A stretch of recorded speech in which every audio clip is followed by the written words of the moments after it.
Okay, so here we are for round one. We lost the dice roll. We're playing a really nice Orzo deck. We've got quite a bit of removal, some really good sort of creatures, and then we're running Secure the Waste as our finisher. Our opening hand here, we're on the draw, so we only need to hit one land. And if we hit that one land, then we've got stuff to do for 3 turns, which seems quite powerful. We're also playing 18 lands in the deck, so it's a pretty good chance that we hit one of those lands as well. So we're going to keep this.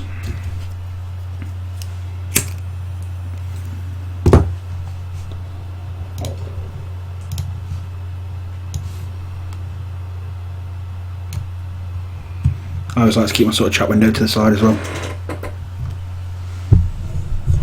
Okay, so we've got there.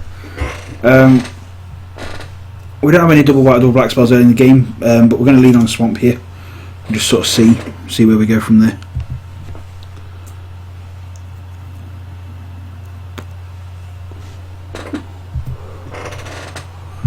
Okay, so we can we'll just drop out another Swamp. It doesn't make that much difference here, and then drop down a Typhoid Rats.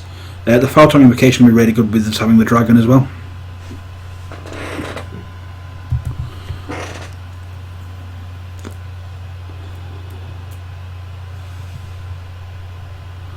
Perfect.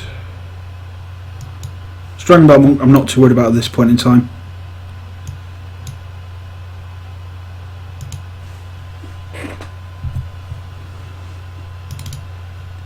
I'm going to attack first here. If he wants to block, then that's fine. If not, we might as well get a 3 point of damage, and then we're going to go with the Sandsteps Outcast. Like 99 times out of 100, I think I'd put the 1/1 counter on. Get the 1/1 Spirit Token. The only reason I really put the 1/1 counters on if it matters for other effects that I have in play at the time.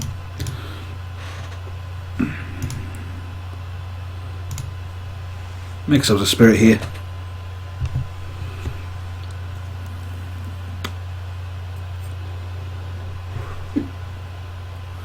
So next turn, if we draw the land, we can Student of Urgentai, which just sort of stops his ground troops quite well.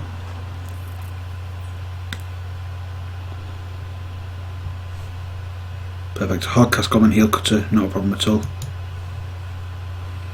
I'm quite happy to just attack into that.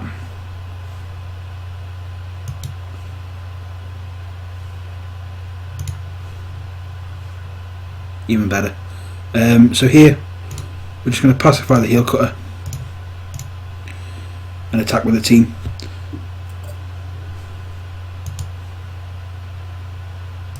There's no reason not to hold back. We're not struggling for life total, and we know we've got 4 points of life gain in our hand at least, if not more, if we can get the Student of Urgentai out first.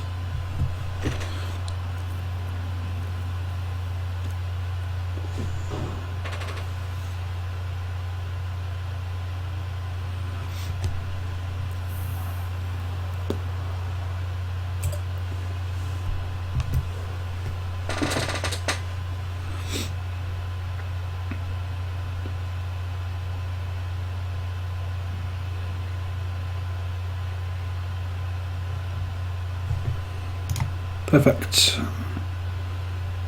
So here we're just going to attack with everything and then make a Student of Urgentai.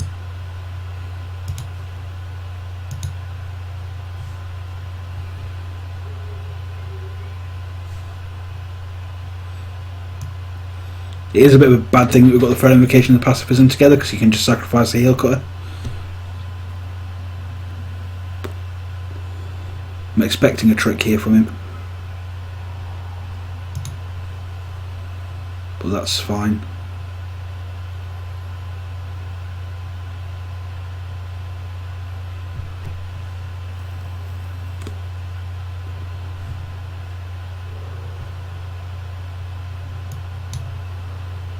Yep, so we're going to go to only doing 1 point of damage here, but then we're going to put a big blocker down that's going to make it really hard for him to attack through.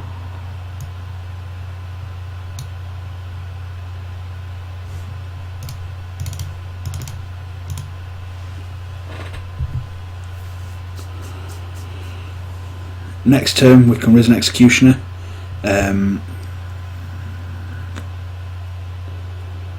or we can Phantom Invocation, we can make a morph. We've got a whole heap of options. Sure.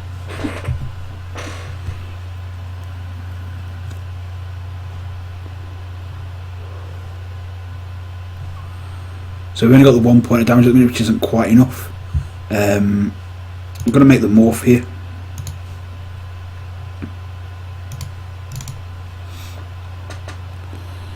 And then next turn we can harsh sustenance his Dragon Bell Monk.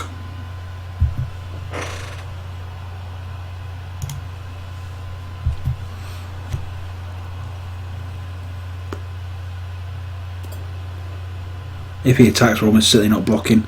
It'll mean he's got a trick up his sleeve somewhere. And our morph's actually quite valuable to us. If we get to the 7 mana, we can just get really far ahead in the race really quickly.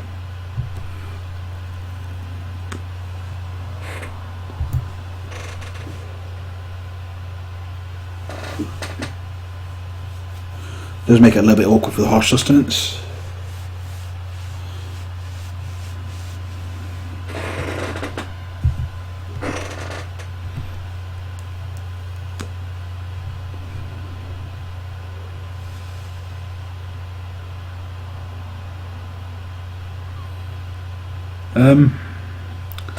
So really tough course whether we just make the 4-3 and go on the beatdown plan,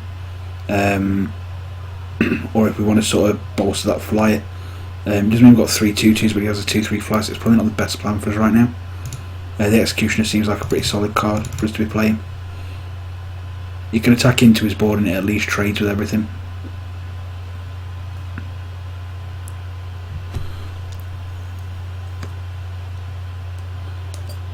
And again means we can then play the harsh sustenance to deal with the Aven Tactician next turn.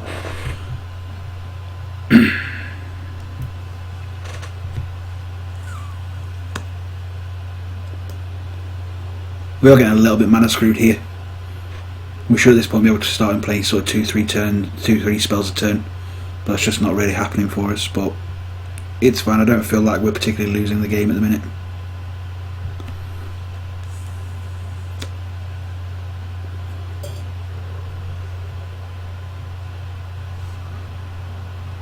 Yep, pacifying the Execution is fine.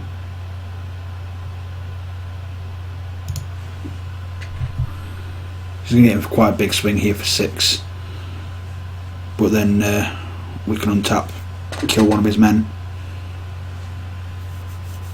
Probably going to be killing the Dragon Bell Monk, just because it's such a threat to us. We're going to gain a little bit of life off of that as well. We've also got a 3-6 that we can sort of drop at some point.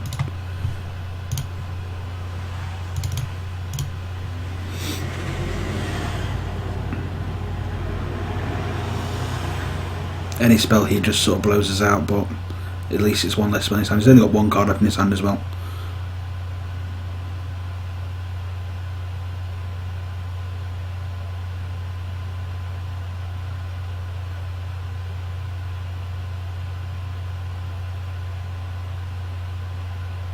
Of course, there is an Executioner, can't block anyway.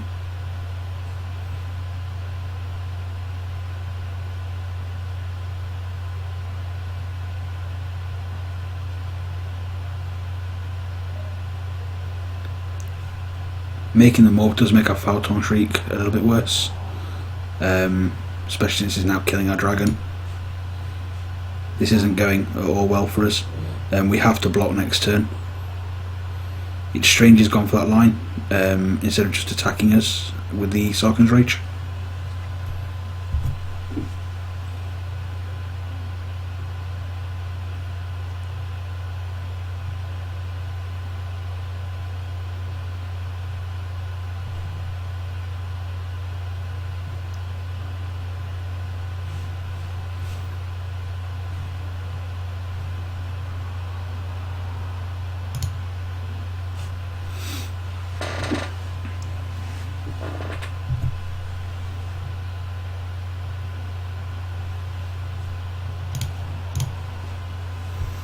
I feel like we need to block now, because if we don't, any spell sort of makes things really bad for us.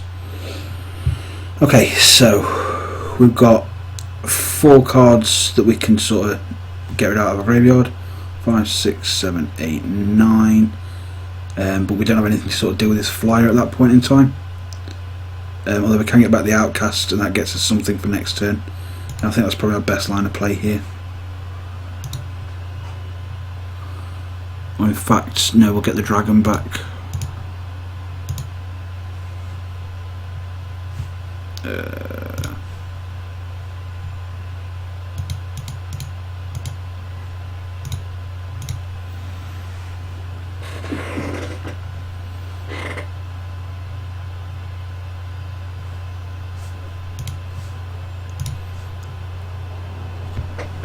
The 3/3 lifelink's not irrelevant at this point.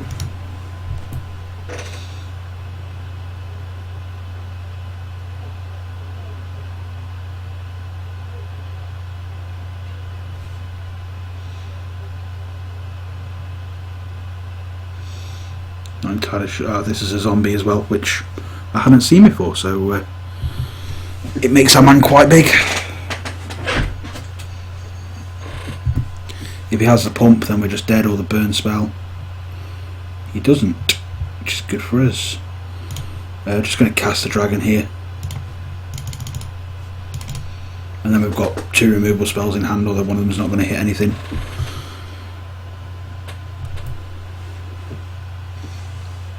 And if we can get a couple of hits or blocks in with the Shield Hide Dragon, it just means that we're in a much better position to start attacking back. It's not going to take many hits for us to sort of win. Draconic Roar kills up our dragon. Did he reveal a dragon? Looks like he did not.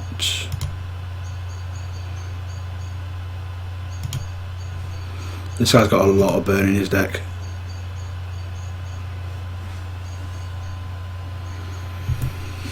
Okay, so we get a 2. Like, we have an out.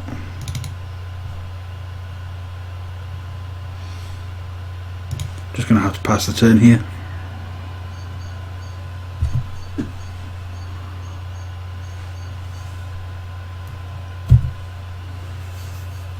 And then when he attacks with the Tactician, we can enjoy victory.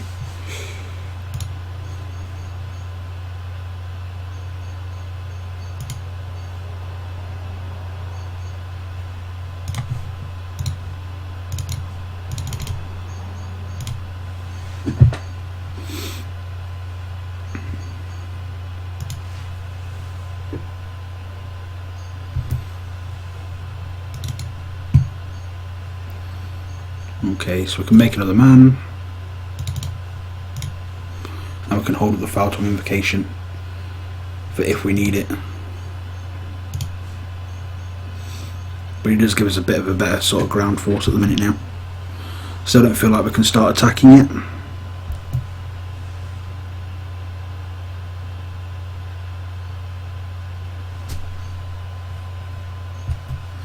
Like this Sib Sigmund Draggers has just stopped his entire assault.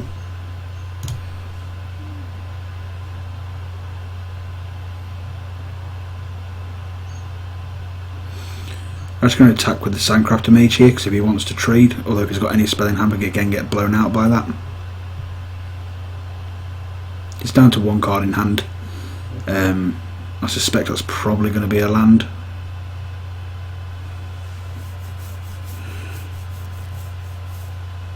We maybe just attack with the Muck Draggers. Like, he has to either draw the burn then.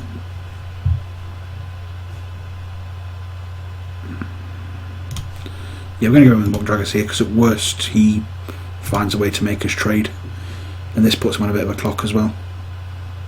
Oh, we actually have more zombies than I thought we did. His execution is going to be much better than I expected. I'm not sure if that attack's correct there or not, but we can't just sit back and do nothing. We're just giving him more and more opportunities to draw his burn spells.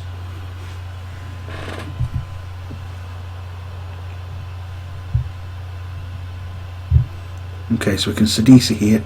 Let's just pull up our deck a second and see what we can actually pull back. So we can Sidisi for a Harsh Sustenance. Probably seems like the best plan.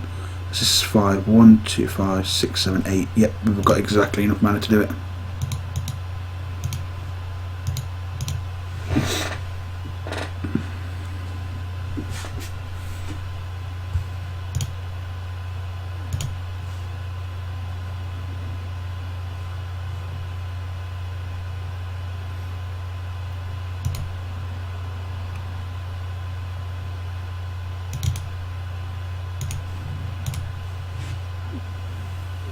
This should be game here.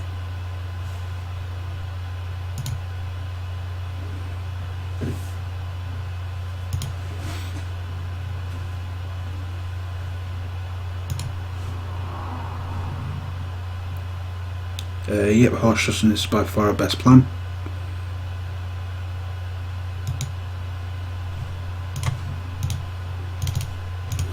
We're doing 4 points, we're going to gain 4 life. And then be able to swing him with 7 power. And have a 5/7 back.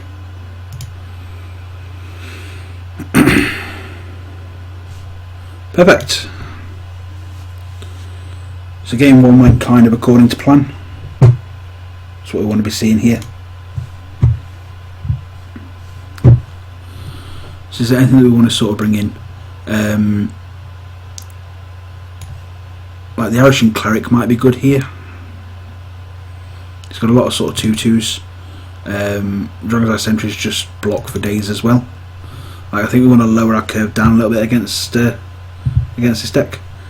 Secure Wastes I don't think is going to be good enough here. I'm also not a massive fan of the Pacifism Invocation route. Not sure, maybe it's Lightwalker's the bad card here.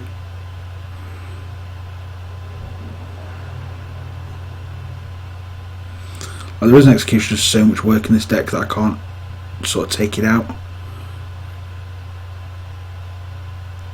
But then because of that, maybe we don't need the Corpse Weft. Although we can just make a huge man with this. No, maybe we don't need the Sentry. It should be fine. We'll submit with this and see how we go.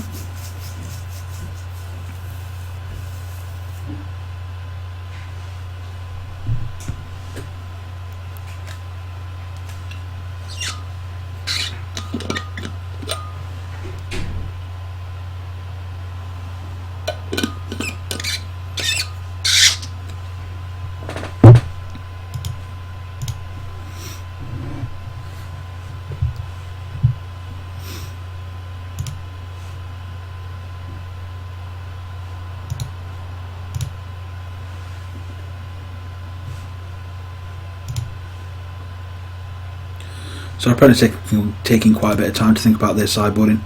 I'm not entirely sure what sort of things they're looking for. Their best plan here is probably to try and burn us out.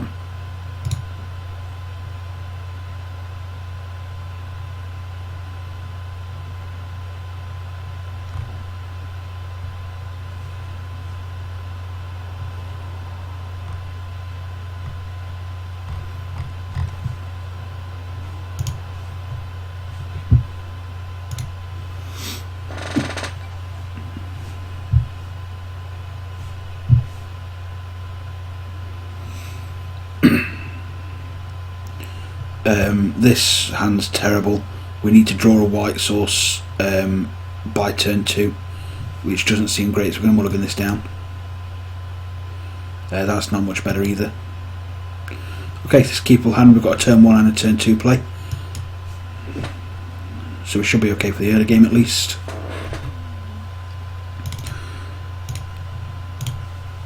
Now what we're going to do is draw a couple more sort of 2 and 3 drops and we're good to go.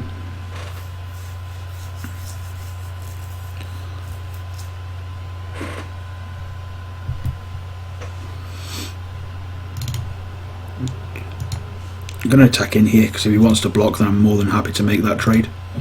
And then I've got the Cleric on the way back to sort of stop him being able to get in himself.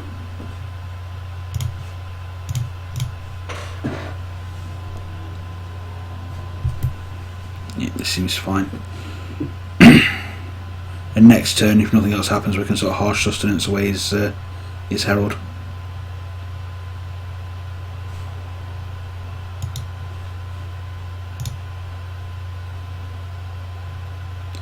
Him attacking here just suggests that he has the trick.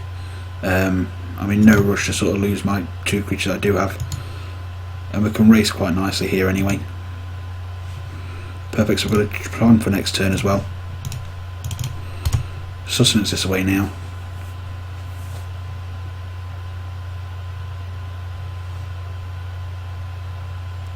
Giving this guy a pro, sure. It's a little bit sucky, but it's not a problem. Pro black means that the Shambling Goblin is not going to do any damage to it either, so we can just sort of block that for free this turn.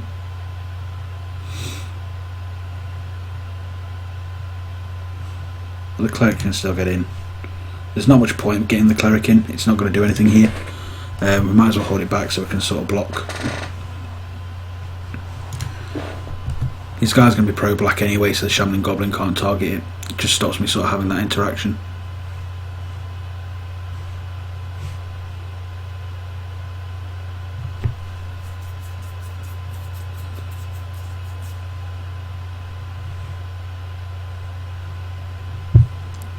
I'm going to call this bluff. We know we've got a good play for next turn. If he's got it, he's got it. If he hasn't, then winning. If he takes his whole turn to cast something like a Twin Bolt, and we get to untap and then Executioner, that seems really good for us.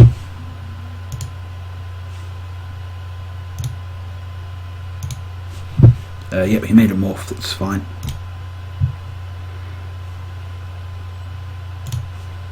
So again, we're going to go in with the Goblin here. Don't think he's going to block. That's really bad because we should have gone with the Risen Executioner, but not to worry.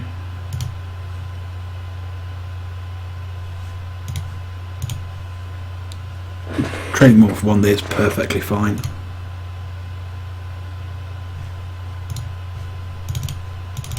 And then we get to make a 4/3. I expect this is probably an Atarka Ifrit, so we'll chuck the Cleric in front of it. Now we can sort of take it from there.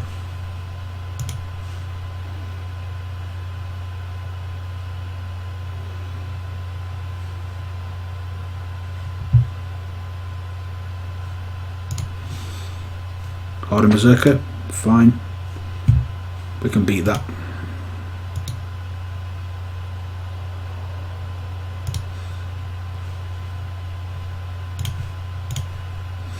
I'm not going to sandbag the land here, just doesn't make any sense at all.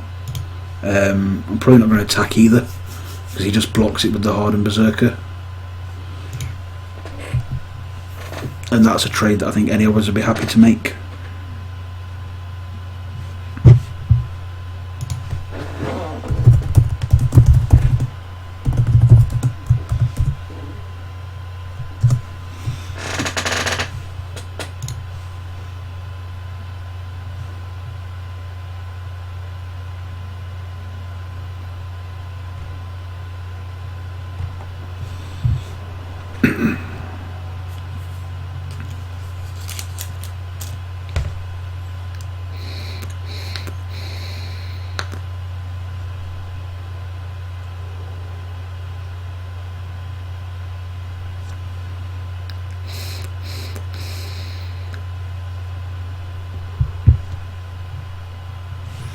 I really like this Risen Executioner, there's quite a lot that it can sort of do. There's a lot of work.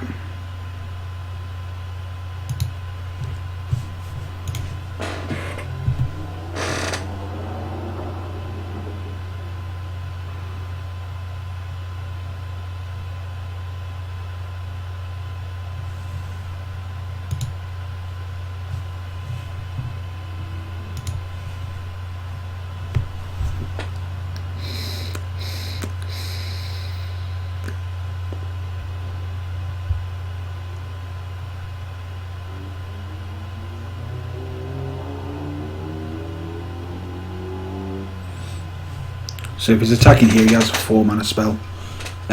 He's quite clearly mana strained. We're going to chuck a Typhoid Rats in front of that. I'll be totally honest, it's a good trade, because if he's mana struck, then trading here is really good for us.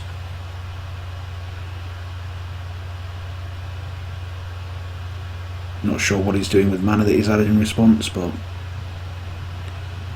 maybe it's just a misclick.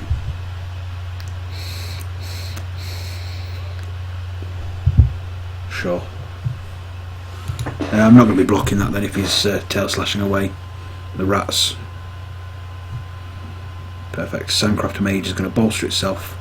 I'm pretty confident I can get him for a nice attack here as well.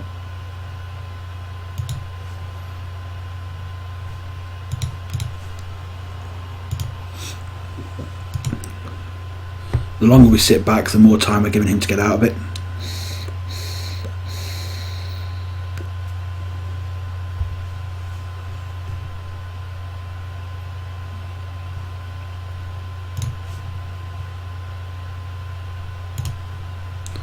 First combat, we'll drop a Sandcrafter Mage. And again, I feel like I'm quite happy to trade for the Hardened Berserker here.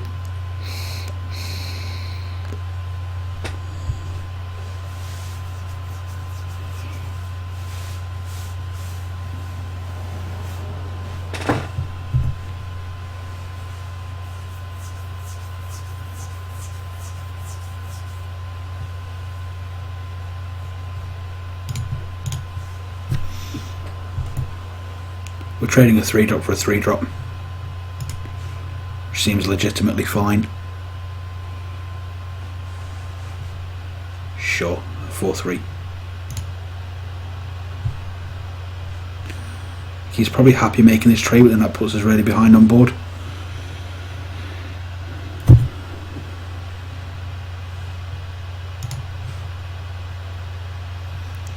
We're getting to a position where we're in a little bit of a stalemate.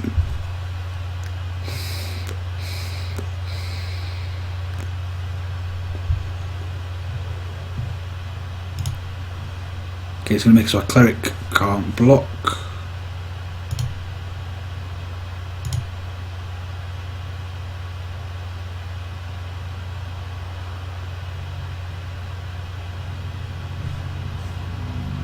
Sure.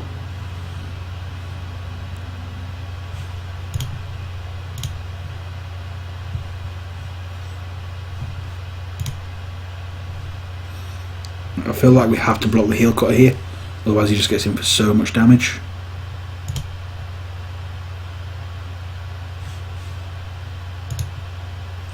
It's coming for 7-9.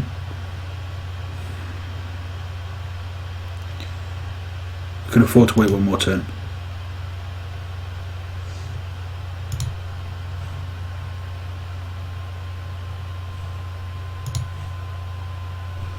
Perfect, exactly what I wanted to see.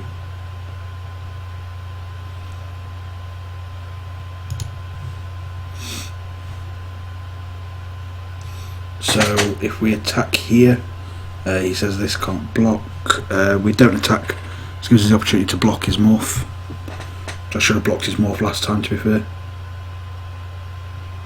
That was a bit of an error on my part. But we also get to bolster onto our executioner.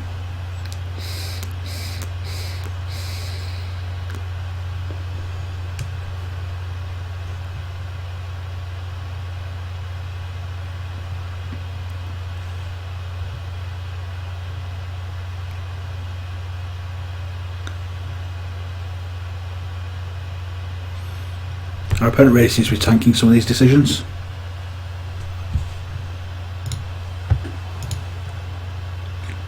Okay, so he's just going to come in.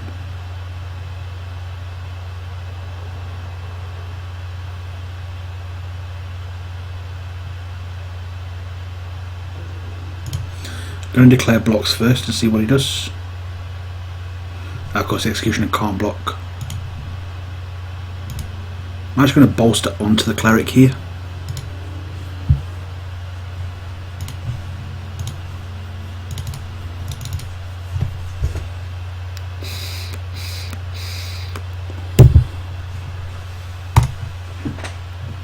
This means that he's got to unmorph if he wants to sort of not lose his creature.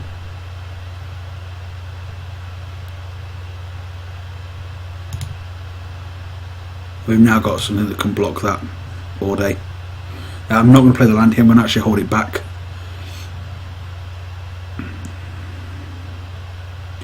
So he gets in for 3 points with this anyway. With the execution not being able to block, he's just going to target the cleric. So it seems much better here to just attack with the cleric.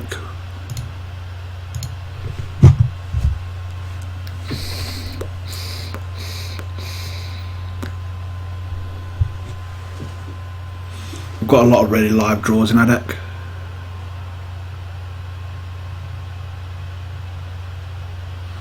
Now maybe we should be attacking with the Executioner as well, because if it can't block and it trades, that at least stops him attacking. Yeah, maybe that's correct. And our opponent's got 4 cards in hand, so he's got quite a lot to sort of play with.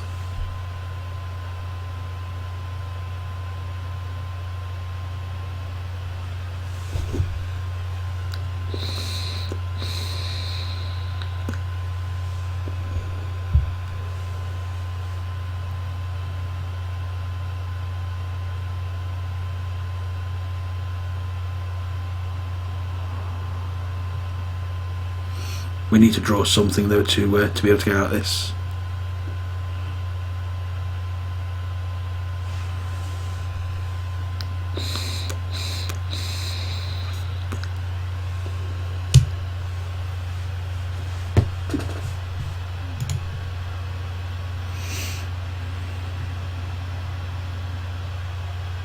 Okay, the rock's not a bad draw. It means we've got a blocker up. We can just attack with the Executioner, see what happens.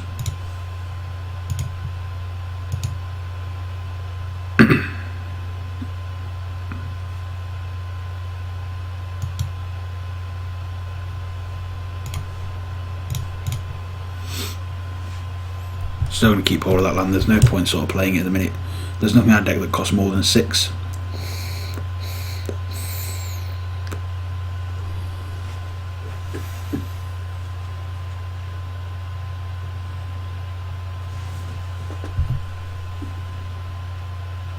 I expect the cleric's not going to be able to block.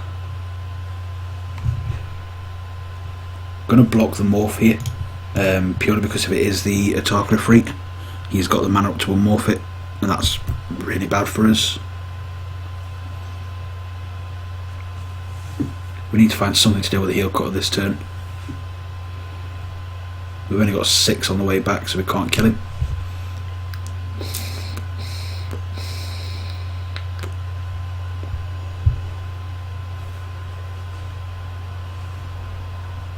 Okay, so Image Tide, that's a start.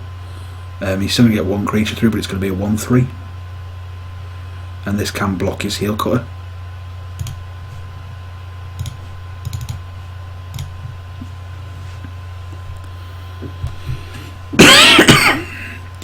We're in that position though now that if he draws a burn spell, then we're just dead. He's probably got the Sarkhan's Rage in hand, he's just looking for the land.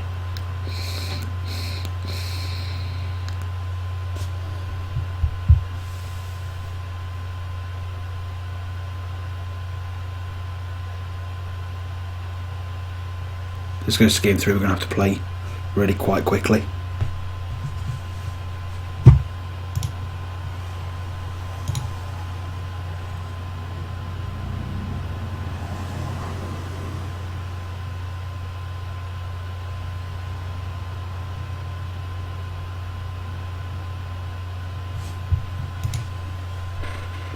Yeah, we've got no tricks, so see if he's going to bash in. Yep, he's going for it.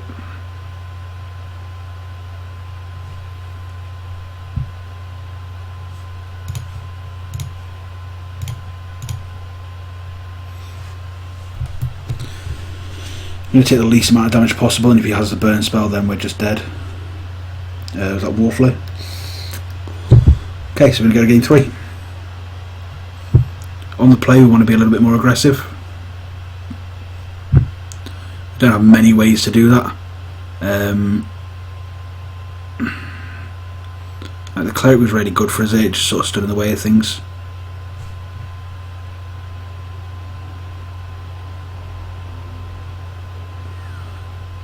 We don't have a lot of creatures combat mana cost 2 or less, but the gain 4 life might be relevant.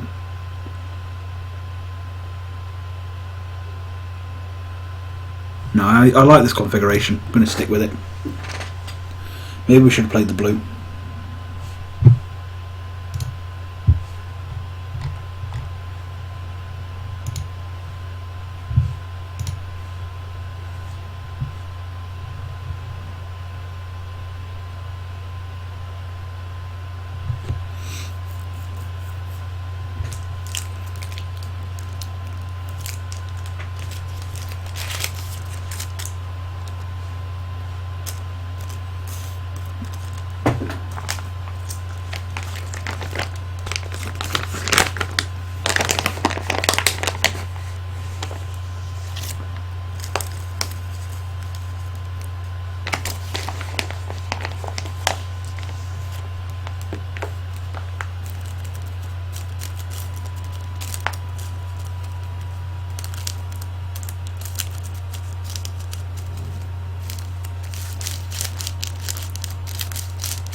Okay, so we're going to be on the play.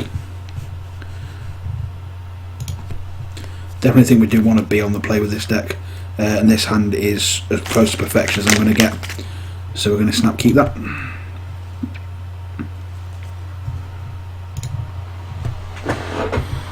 Leaning on the planes because I've got more uses for it.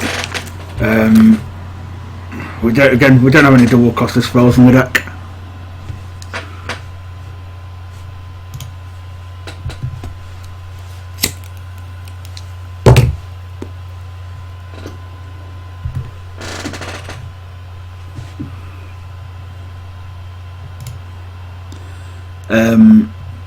I'm going to Sandcraft a Mage here because that actually attacks through. No, we outcast first. Make the fly and then we can bolster onto the flyer. Seems like a better plan.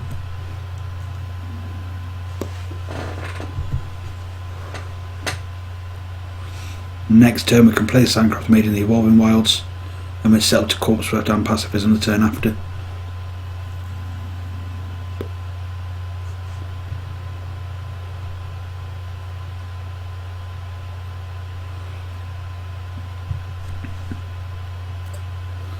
Our hand's pretty powerful, he would just need to play quite quickly.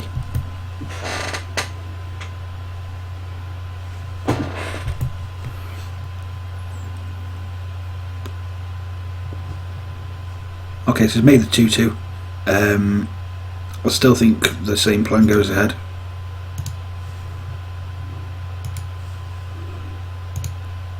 Might be a little quiet for just the end of this draft. Definitely should have played the Sandcrafter Mage before combat there. That was silly of us. Just trying to rush through to get the best possible outcome.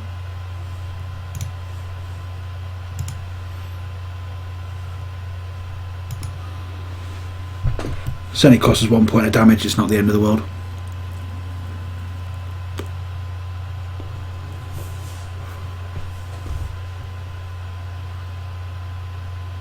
If he attacks with the monk, then I'm just going to chuck everything in front of it.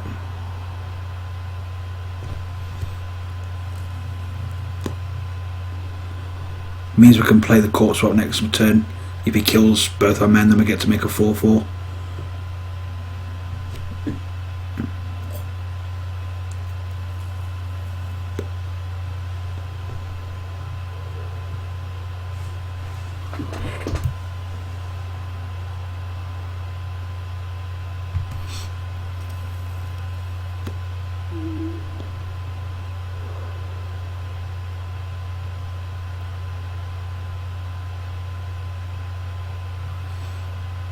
Centre Soul really blows us out here.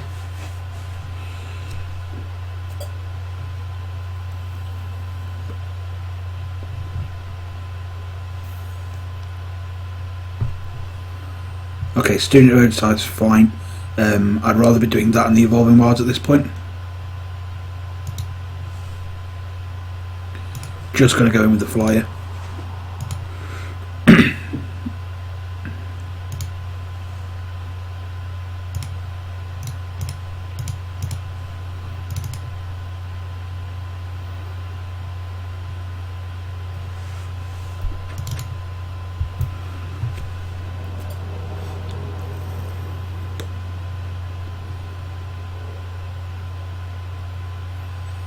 And again, we're really leaving him with no good sort of blocks here, no good attacks even.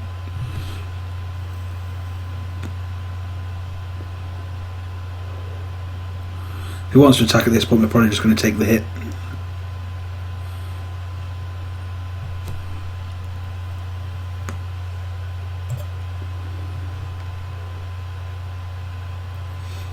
I'm going to fetch a swamp here. It means we can activate more times if we need to. We might be in a better position to make a couple of 2/2s as opposed to one big creature.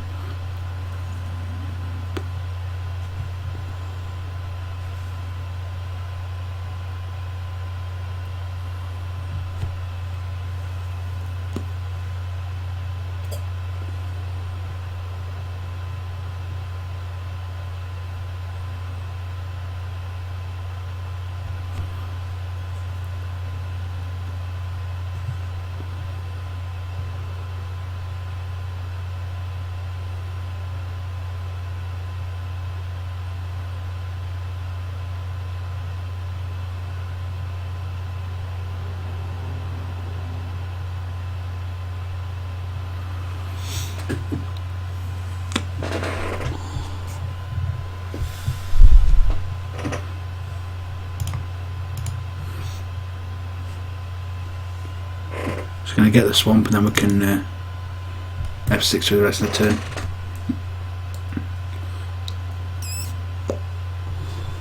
Perfect. So we get to pacify one of his monks and follow that up with another outcast, so we can really get on the flyer's beat down.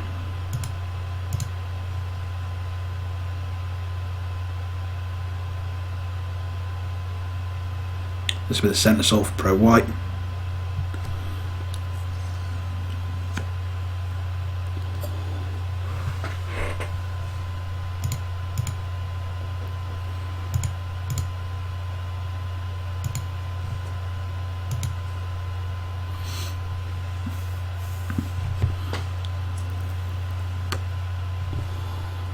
It's fine, we can still get him with the flyer. He's going to have a big swing next turn. But again, I'm not too worried. The more creatures I can put in my graveyard at this point, the better.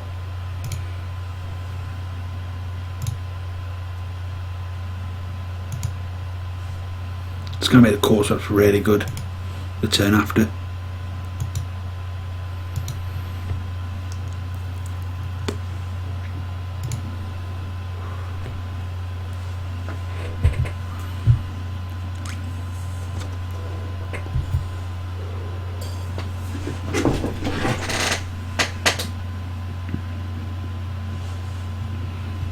He's going to target the Dragon Bell monks here, trigger the prowess. We're going to double block both. Obviously one of them is going to be pro white, so we're not going to be able to double block that one, but we'll double block the other one.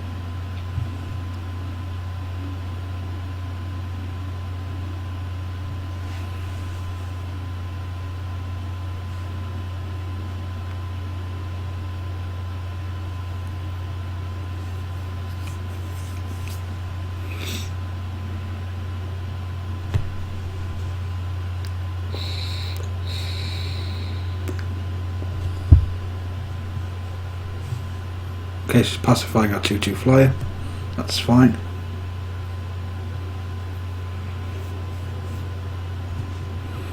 Our opponent's actually at risk of timing out here, which isn't the best way to sort of win a match, but if it happens, then it happens. Seems to have a lot of spells in his hand.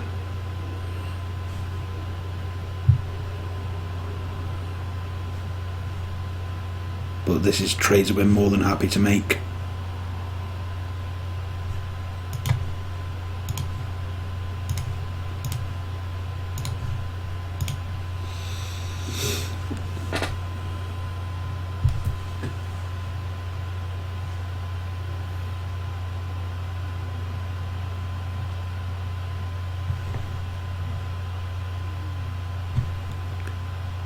will attack first.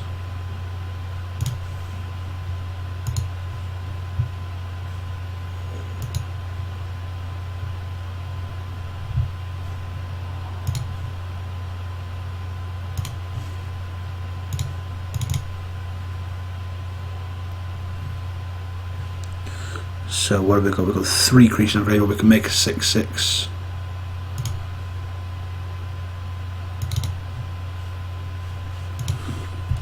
We do that once he's declared attacks.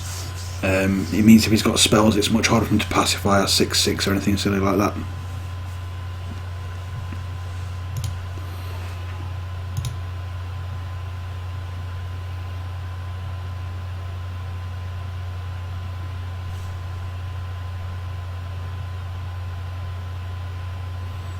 He's clearly got at least a spell in his hand because he's not worried about losing the Dragon Bell Monk to the student.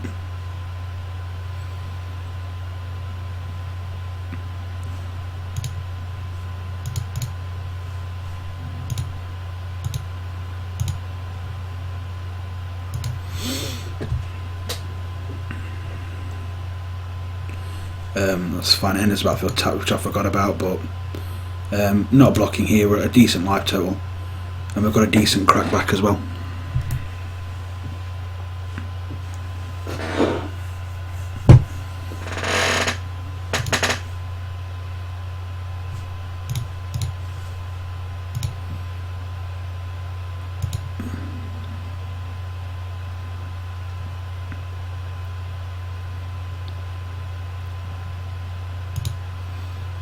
It's probably going to have the Sarkhan's Rage here to deal with the zombie.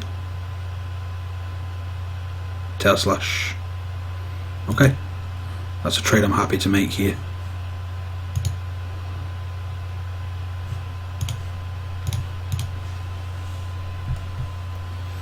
Just make another man. Our opponent's really far behind on board.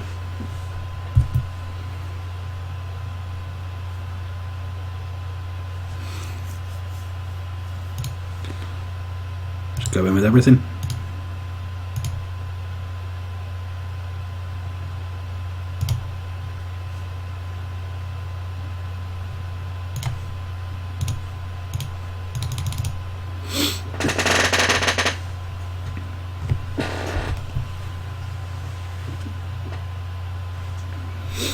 We're back up to having a 2/2 flyer again. This clock gets really sort of quick for us now. We're way ahead on the board.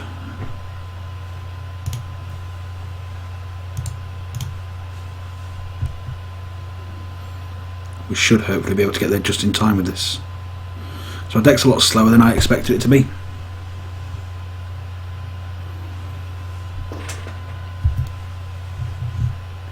The big flyer may be a bit of a problem, but again I don't mind losing creatures so much.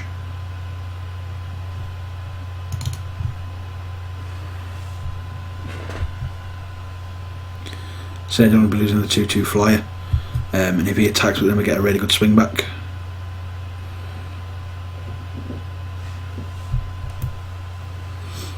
Again, we're quite fine with it, quite happy with this.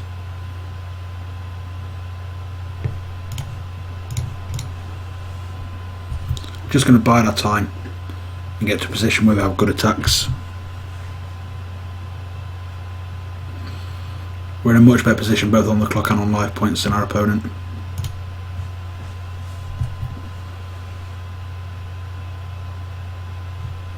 That's exactly what we were looking for.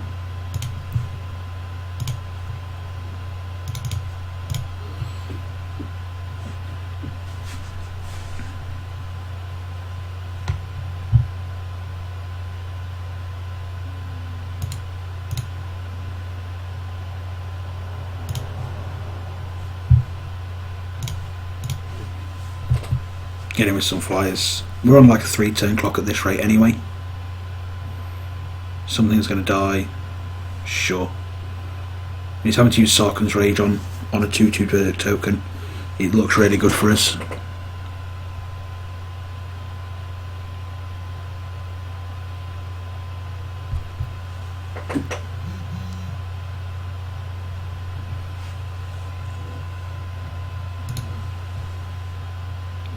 Like he can unmorph at any point. This may be the dragon. I think we have to just keep being aggressive here. Keep the Irish Cleric back in case we need to block.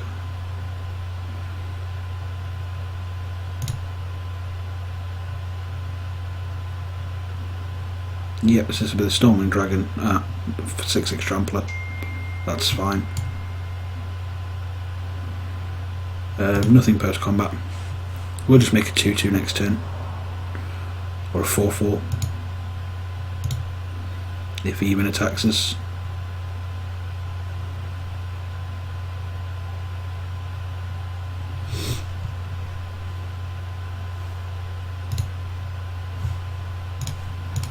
We're going to block here. We're not worried about our life total, but it means we can make a bigger man.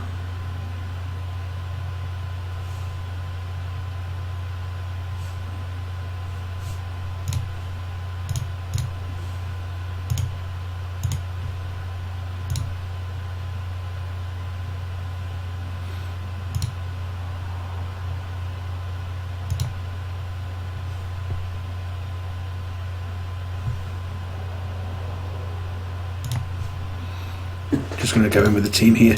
I'm going to morph the dragon because there's no reason not to.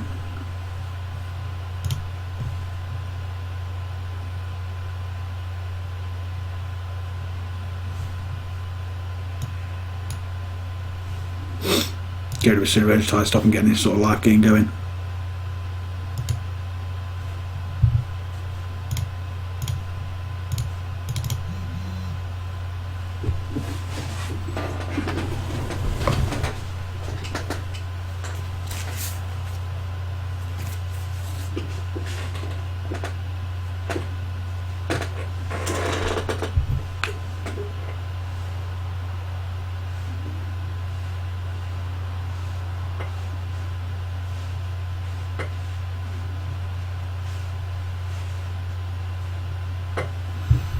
Yeah, we're not going to block. We can actually finish this next turn.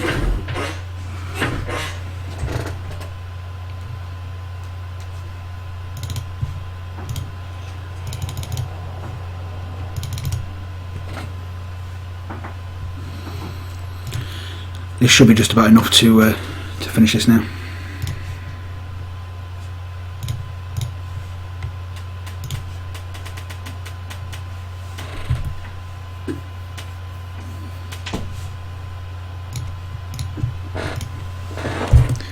So got the winning round 1, and we'll be back shortly with round 2.